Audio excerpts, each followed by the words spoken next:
binibenta po along Maharlika Highway, beachfront. Ayan.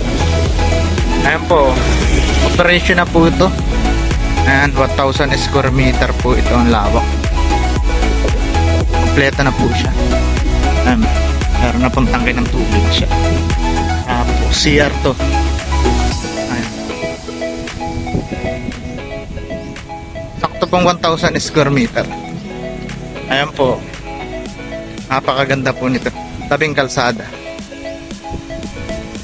Ayan, ito po, binibenta na lang po at di na maasikaso at lagi ho nasa Maynila din. Ito po yung dagat nya, medyo ano lang po, hibas. Ayan, wala pong bato, walang bato. Ayan, wala po siyang bato, hindi po siya mabato. Pino po yung pagkaano niya, buhangin. Hindi po tayo makalabas at nakapadlock po siya. Ayan. Makamura na po nito, binibenta na lang. Hindi na masigas.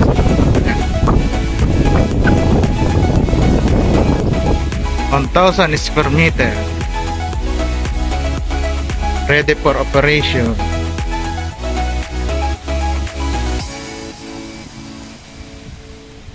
Kunting pintura lang po ito, saka repair lang siya, okay na siya. Ayan po yung mga truck na nadaan. Ayan, papunta po yung Maynila, kabila po ay Bicol. Ayan po.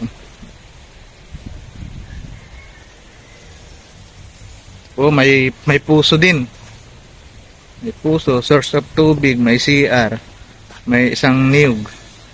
Mayroon po ditong isang may siya.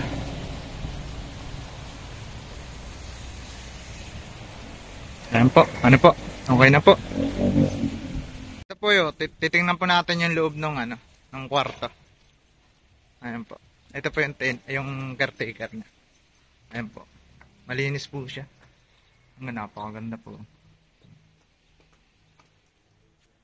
Ayan, may CR po siya. Ito po yung isang kwarto. Tapos ito po yung may aircon. Ayan.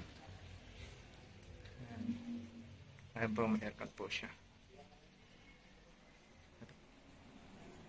Bali, 2 room po ito.